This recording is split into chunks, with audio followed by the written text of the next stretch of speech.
1. Dalam proses pembuatan kebijakan publik, tahap agenda setting sangat penting karena A. Menentukan efektivitas pelaksanaan kebijakan, B. Memastikan semua pihak setuju dengan kebijakan yang dibuat, C. Mengidentifikasi isu-isu yang dianggap penting oleh masyarakat dan aktor politik, D. Mengukur dampak kebijakan pada masyarakat sebelum diterapkan, E. Menyusun indikator keberhasilan kebijakan.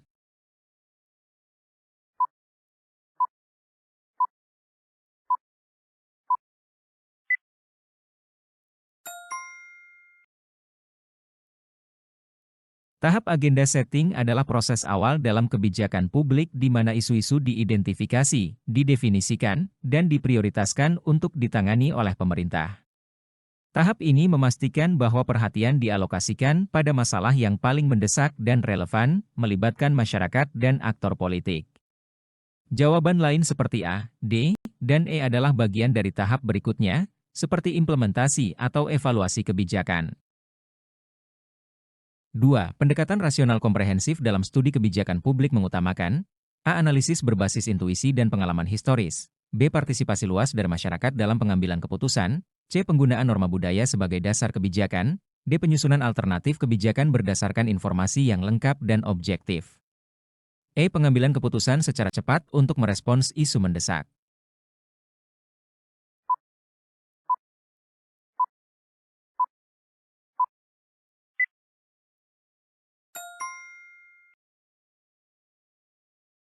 Pendekatan rasional komprehensif berfokus pada analisis sistematis yang mempertimbangkan semua alternatif dan dampaknya berdasarkan data yang tersedia.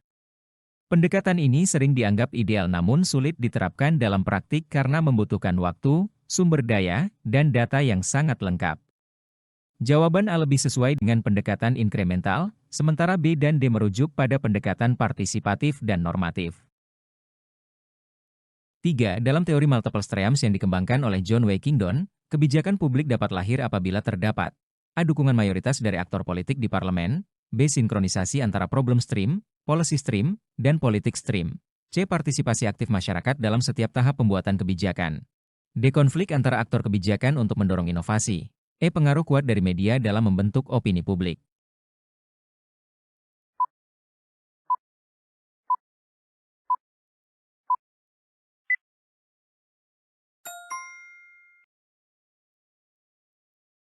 Teori multiple streams menjelaskan bahwa kebijakan publik lahir dari pertemuan tiga arus utama. 1. Problem stream, masalah yang diidentifikasi. 2. Policy stream, solusi yang tersedia. 3. Politik stream, situasi politik yang mendukung. Ketika ketiga arus ini bertemu pada waktu yang tepat, policy window, kebijakan dapat diadopsi. Jawaban lainnya, seperti C dan E, berperan tetapi bukan elemen utama dari teori ini. 4. Manakah pernyataan berikut yang menggambarkan evaluasi formatif dalam kebijakan publik? A. Dilakukan sebelum kebijakan diimplementasikan untuk memastikan desain yang optimal. B. Mengukur dampak akhir dari kebijakan terhadap tujuan yang ditetapkan. C. Berfokus pada penyesuaian pelaksanaan kebijakan selama proses implementasi. D. Dilakukan oleh aktor independen untuk menjaga objektivitas hasil evaluasi. E. Menentukan apakah kebijakan perlu dihentikan atau dilanjutkan.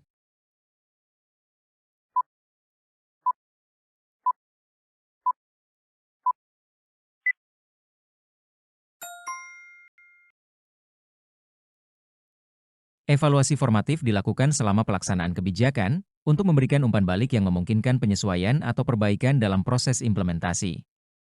Ini berbeda dengan evaluasi sumatif, B dan E, yang fokus pada dampak akhir kebijakan, dan evaluasi ex ante, A, yang dilakukan sebelum implementasi. 5. Salah satu tantangan utama dalam penerapan model kebijakan bottom-up adalah A. Kurangnya fleksibilitas dalam pelaksanaan kebijakan, B. Rendahnya keterlibatan masyarakat dalam proses pembuatan kebijakan, C. Kesulitan mengintegrasikan aspirasi lokal dengan kebijakan nasional, D. Terlalu banyaknya data yang harus dianalisis oleh pembuat kebijakan. E. Dominasi aktor politik dalam pengambilan keputusan kebijakan.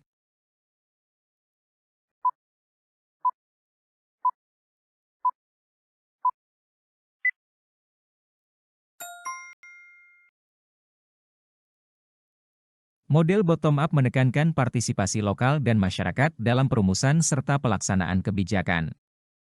Tantangan utamanya adalah bagaimana menyelaraskan kebutuhan dan aspirasi lokal dengan tujuan kebijakan nasional yang seringkali memiliki prioritas berbeda.